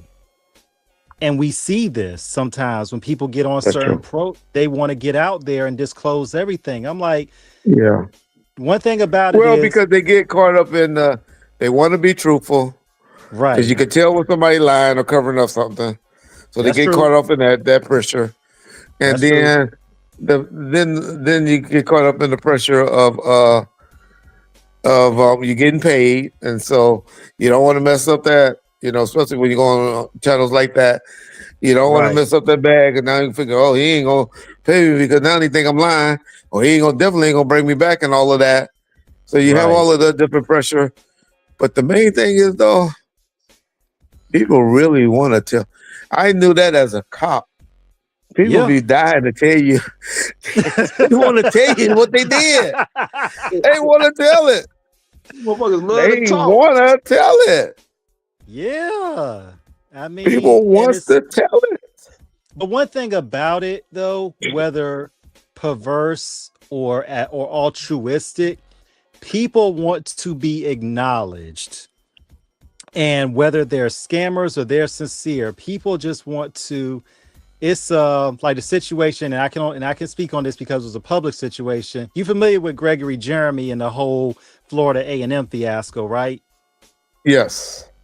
Yeah, the dude that said that he had $237 million of stock that he was going to donate, and they found out it wasn't even but somebody said something when they were, for the story, and they were interviewing different people, and one person said he's just a person that wants to feel important. Well, attention. And you have people, yeah, and he just wants to be around people who he feels are important to validate. And when you have people who have certain elements, they want to try to feel like that from us for whatever they disclose, that it has somehow made them viable in a public conversation of relevance. And this is what people don't understand. Some conversations need to be kept in behind closed doors. And even then, the best conversations, depending on what it contains, are better silenced. Sometimes no noise is better than whispers, period. And a lot of people don't get that. Yeah. Sometimes, you learn. Keefy D gonna teach us. Sometimes it's best to go in. Y'all talk to me in September. Make sure I come back in September. They gonna be like, I don't think running your mouth and then trying to say in your line is going to work, huh? We talked with somebody. You said that. One of our homies, we won't say his name on air, but we talked with him about that situation. And he said they basically were trying to tell him in so many words, like, dude, stop talking, because, Man, I try to tell him. If anybody, I tell him to shut up. Who's Reggie? Who this? What he working with? Okay. It's all right. I don't know you. I don't like you, but you better shut up, nigga. They came knocking on my door. They investigating this shit again. Oh, Lord. They came. Ooh, okay. I told them. I did an interview. I showed the cops knocking on my front door on my Ring camera. And he didn't want to believe it. Then he was talking about, man, Puff, why you gonna look out for me? You make my $1 million. All right, that money gone, brother. That money gone. But on stuff like that, he was just trying to be funny. That was the bad thing about it. He wanted everybody to know that. There, go back to when I tell you want people to know. Right. But then he was trying to make a mockery of it as well and be funny, because I guess I don't know him. I swear I don't know anything about him. But what I get is he's kind of a class clown as well. As far as making people laugh and being funny.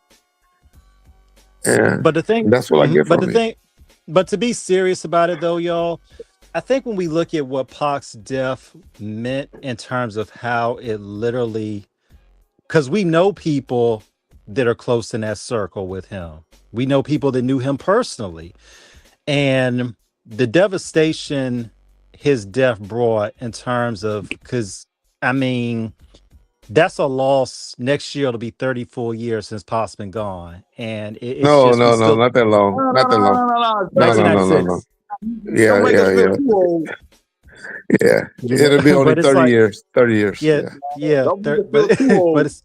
But it's like we think about it and we just think about what could have been, and it's like, but then you got somebody who it seems like he's only relevant when he talks about it. I'm like, dude, leave it alone. Correct. Leave it alone. That's where I go with that word shine, where I want to shine. And then he needed a little bit of money. He was doing bad. He was, so and this social media, you get on the right platforms, you can make a quick $3,000, $3,500 for a 2-hour interview, Yeah. That's doctor money an hour, Yeah. It's not smart money, but it's money, and it put out some fires for you, Yeah, but then you put out some fires, but then you got a whole damn inferno. He honestly thought that he had an immunity agreement, I believe, And he didn't understand the difference between an immunity agreement and a proffer agreement. Now you're an officer, so you can tell our audience the difference, because that's what we had. I think that's the elephant in the room that needs clarification of what it was. Because this is what's always been speculated. It's what you said about the immunity agreement. What was actually the arrangement in this whole situation? It was a proffer agreement. So proffer agreement is given to a person where if I suspect you of a crime, I can bring you in and say, you know what? You tell me everything about this particular crime. Tell me everything. I can't use this against it. I'm not saying that you're not going to be prosecuted, but I can't use anything you tell me about this crime against you. I can't use it. If you come in there and bring the gun and say, here's the gun I shot him with, I can't use it. It's no good now. That's what go ahead. It's a crazy reference point. Are you familiar with the show The Shield? Oh, Big Mackey, one of my favorite. He tore him up at the end. Didn't you love how he went out? But see, he didn't have a proper agreement. He had an immunity agreement. Okay. That was immunity. Okay, so that was the difference. That's immunity. They said, because they said if we find out something you did that you ain't tell us, we nailing your ass. We can use it against you. Yeah, but he told them everything. They couldn't believe it. They couldn't believe it. But that's called a blanket. What he had was a blanket. He had a blanket immunity agreement. Okay. Where he could tell every crime he ever did. And they going to not be able to prosecute you against it. That's immunity. When you just say, hey, we know you did this, but we're going to give you immunity where this could never be brought up against you. Or you can never be charged or arrested for this. That's immunity for this particular crime or whatever. But he had what you call a proffer agreement, where it was, now, if Keefe wouldn't have did that proffer agreement, he would have been in jail because he had a case. He had a case that they were going to put against him. They would have got him 25 years to life because they had bought some Sherm from him. Some PCP. And PCP, under the federal guidelines, carry up to 25 to life. So that was his benefit to do the proffer agreement. Now, whether he's saying he was coached or lied, that's going to be his defense. That's going to be his defense. Oh, I was coached, I was lied. I just told them what they wanted to do, so I won't have to go do this 25 years to life. But what people don't know is, and this is what people that always said, if he went and told that story again without a proffer agreement or immunity agreement. And people always say Greg Cadies was dirty and this and that. Without Greg Cadies, with some Vegas cops. Yeah. Now, and then told this story. Then he wrote a book. then he went on different YouTube channels and told these stories. Now, man, thank you for clearing this up. Keep going. So what a defense attorney is going to have to do is they're going to have to get all of this dismissed in what you call motions, motions to get stuff dismissed. So they got to get that Vlad interview dismissed. They got to get that book dismissed. They got to get that BET dismissed. They got to get Art the Dialogue dismissed. They got to get the Vegas investigation, interview dismissed, and then they got to get the Greg Cadies thing dismissed. They got to get all of that.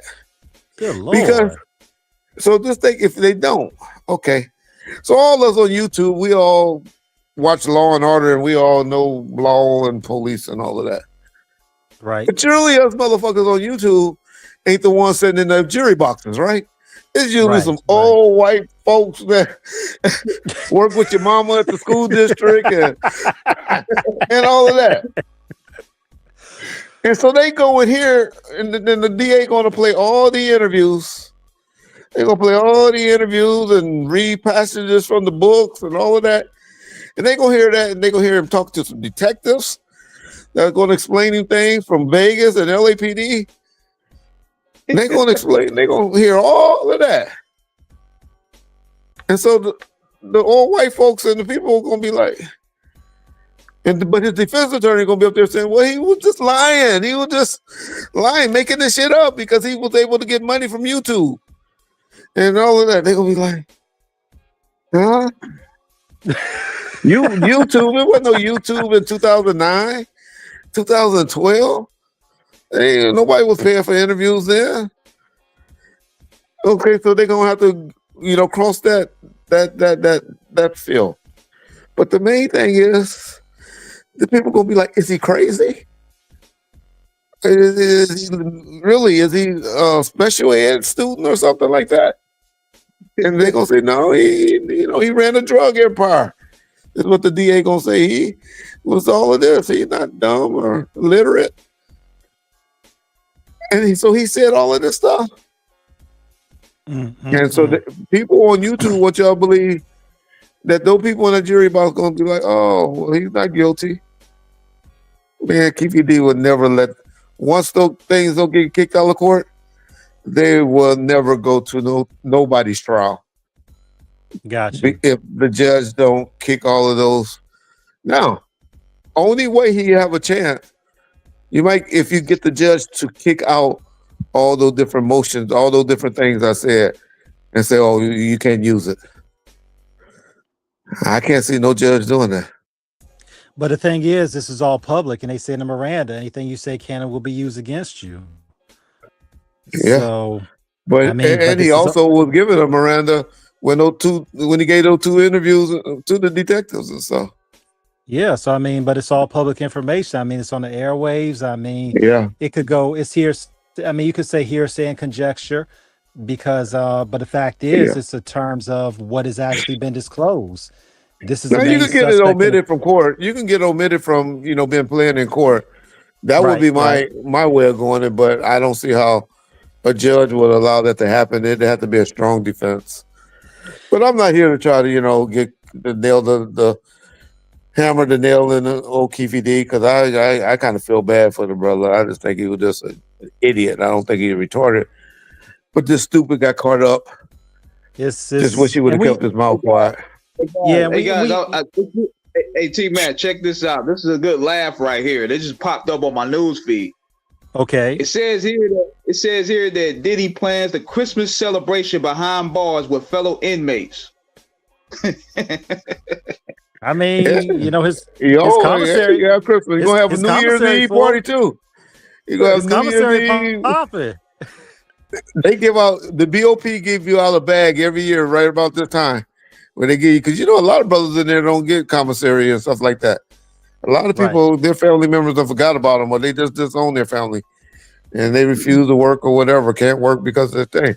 So a lot of people don't have money on their books to go to the store.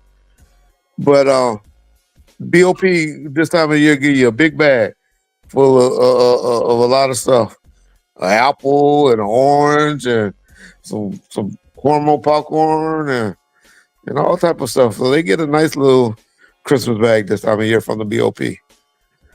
So maybe they talking about that. I don't believe that, they talking about he paid for a turkey dinner and all of that. Man, they gave you a nice Cornish hen deal. The Cornish Hill. You got your own hen for Thanksgiving and all of that. So, and they're not going to let nobody just bring no food in there, no big spread. Not even at a camp or, a low. So a lot of stuff to be coming out. It's unfortunate this false information from. Well, I mean, given the circumstances that he's in, we just speak as journalists from a perspective of non-bias. We would just say mostly that whatever obviously with the publicity that has not been good, and then a subsequent guilty. Finding him guilty verdict, and then of course the documentary that's out right now.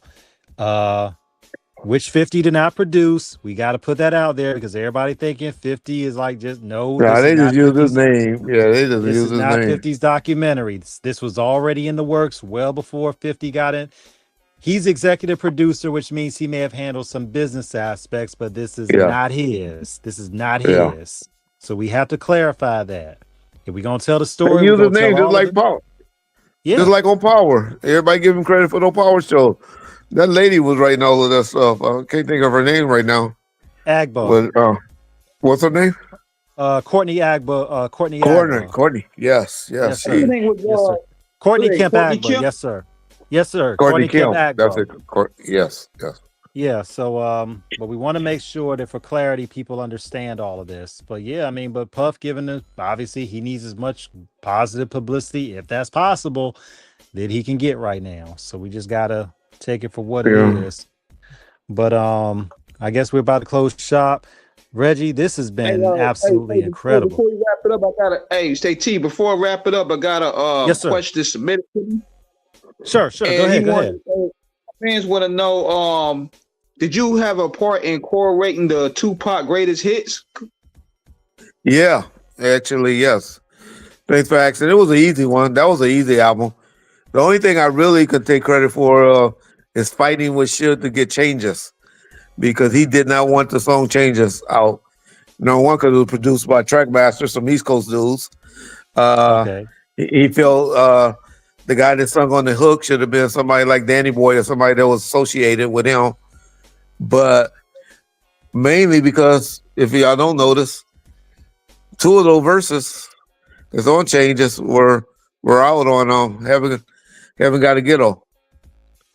Mm-hmm. And so, yeah. But I told him, Suge, I don't care what you saying, what you talking about. That song is a hit. And it's going on that album. And it's gonna push the album, and that's gonna be the single. And he was like, whatever, And it I don't did. give a fuck. And it did. Yes, I believe that's what made it sell 3 million in the first month or two. That kept us alive. I think our royalty checks, our first royalty check after we got a $3 million advance, every quarter was like between $400,000 to $500,000 Good Lord. for about 2 or 3 years. Okay. Because it was all easy money. Because what happened is we contribute 10 songs, and then the estate or Interscope, the songs that he was on prior to coming to Death Row, contribute 10 songs, and then we each contribute 2 new songs each from our catalogs, and that's what made the total of 24 songs. Okay, so we got to ask you this. What did you find in terms of how being an executive in the record industry works when you were pretty much running Death Row? What did you find in terms of the day-to-day operations and how and what their responsibilities entail? Yeah, see, I take a lot of credit that I maybe shouldn't, because I'm gonna be honest, I leaned on Suge a lot. I was able to go talk to him and all of that, and run stuff by him. Suge, for the first 2 or 3 years in jail, he didn't give a fuck. He was just like, y'all get any news of when I'm coming home? What David's saying? And so it'll be hard. I'll be like, Suge, I need you to give me an answer. They want to do this or do that. Oh, man. David didn't call you? So a lot of the conversations went like that for the first 2 years, 3 years. And so it was hard. I eventually get an answer from him. But luckily I had 4 days to see him. And so a lot of time I would be like, Jimmy, I'd be in the call, what did Chuck say? What do you say? I'll find out tomorrow. He didn't really answer because he would distract me and move to another subject so quick, and I'll be forgetting. So it was hard because this nigga didn't care. He wanted to come home. He was like, it was 9 years for some bullshit. It was hard. That was a hard pill to swallow for that man. So I understand it now. Right. But later, as things will keep going and things would seem to be getting better, and we're getting more independent and all of that. Then he started being, and he got settled in, with the prison life and all of that. he would, be able to answer questions more and all of that. So I say all that to say, I had a great consultant, just like he had one with Dick Griffey, Yeah. and people like that. I was able to consult and pick his brain a lot on a lot of stuff. And so, like I said, OJT, on the job training. Uh, so that'd be my best thing. Just learning, talking to David Kenner, who I was told not to talk to, and just let him concentrate on getting my ass out of jail, but picking his brain. And then Brian Turner, who's the CEO of Priority Records at the time, and Jimmy Iovine. They would know that, they knew my history. So they might have been trying to run a little bit of game, but I get to play and talk to all of them. And then I had an assistant in there that worked for Suge the whole time by the name of Roy that, I run stuff by. So the good thing about it, I was able to run stuff by a lot of people. I didn't have to act like I knew things.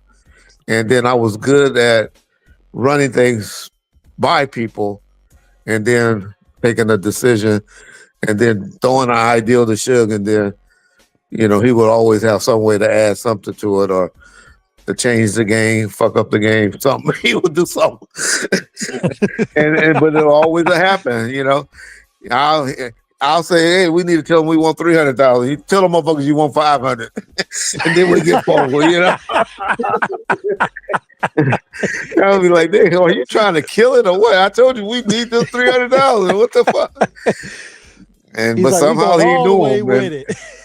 Yeah, but somehow he knew how to work them, and so I always give him his credit.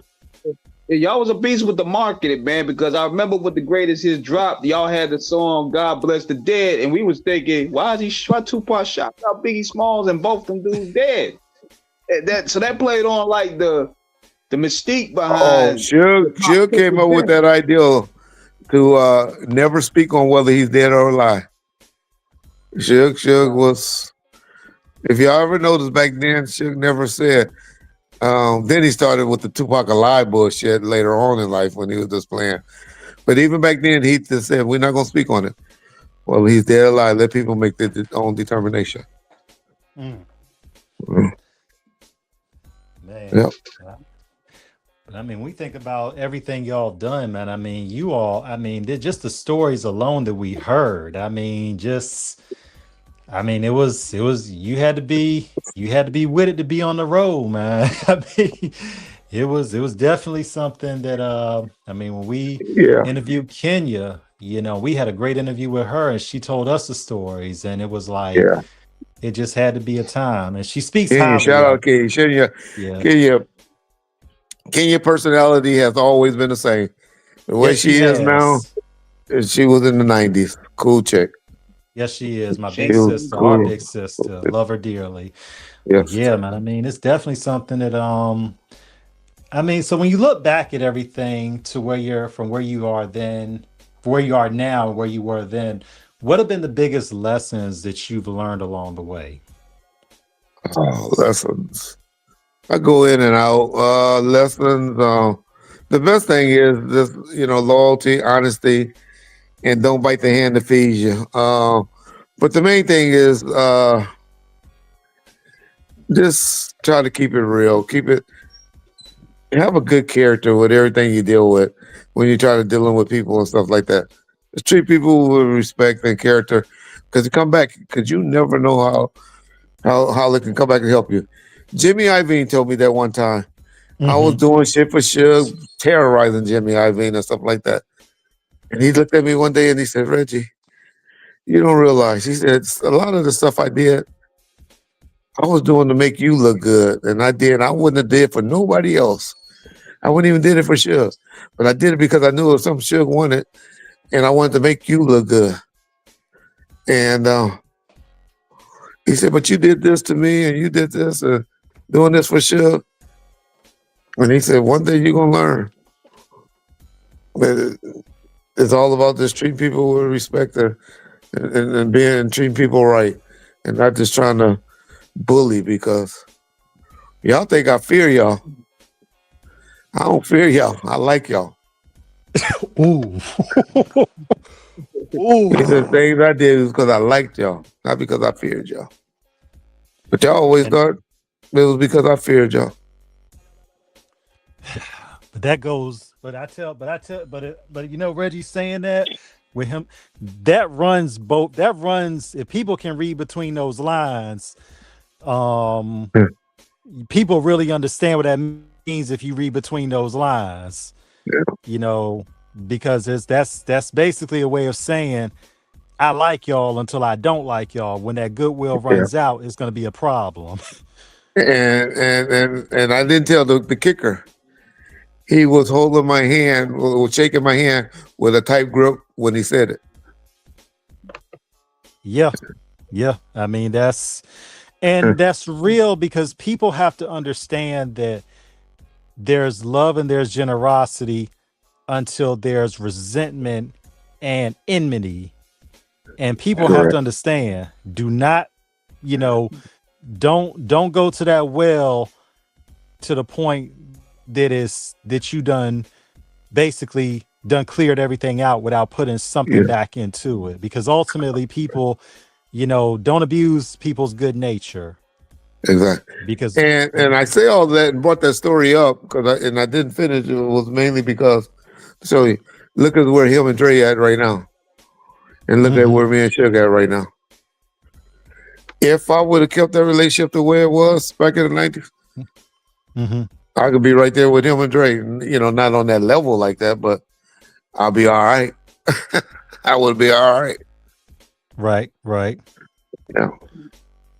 But Yeah, my we got we loyalty got to sp- Suge Knight mhm. kept me to wanna, do what Suge say. And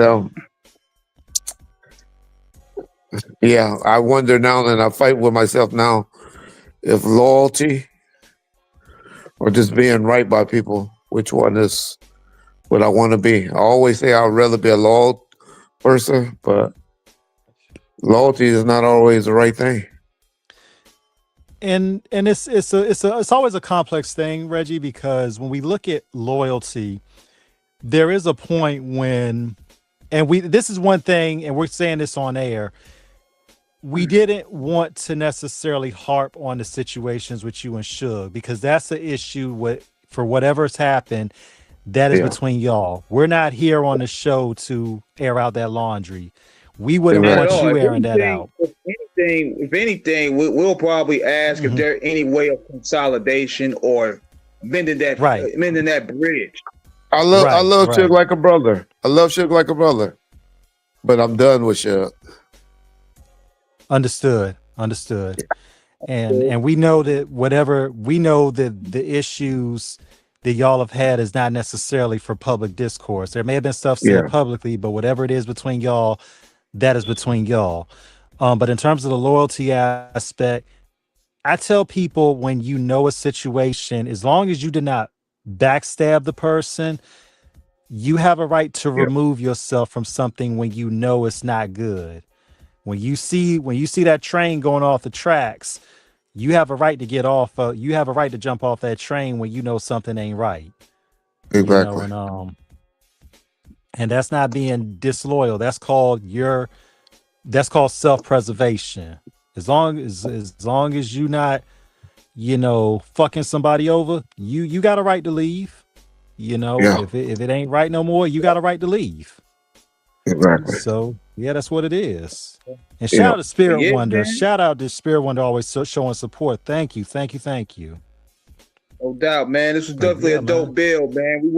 We appreciate Derek for making that connection with us, man. We definitely shout Absolutely. out welcome to have a D, part good two dude, down the good line. brother. Him and my boy BC. Shout out to both of them. Yes, sir. Yes. Couldn't do this without both of them. Derek, BC, once again, thank y'all so much. Reggie, this has been absolutely amazing. Thank you Respect. so much again. You're welcome on anytime. Anybody from that death row tree, anybody you know in the industry, tell them come on the show. We love to have Yeah. them, Just, and just, chop just it let me up. know and I'll make sure it happens. I'll reach out to No whoever I doubt, Absolutely. man. can. Yeah, Yep. we'll definitely keep in touch. Respect. Y'all got my number now. Call me anytime. Absolutely. Yes, sir. Appreciate All you. right. God bless. Um, Much love to you and the family. Happy holidays and all that, man. And we'll be You in as touch well. with you. Shout Thank out. you again. Respect off the cup radio. Love y'all intro. Yes. All right. Thank you. King, take us out of here, bro. On that note, we're going to catch y'all next week. Same Off the Cup time, same Off the Cup channel. You heard? Salute to everybody that joined us. Peace. Peace.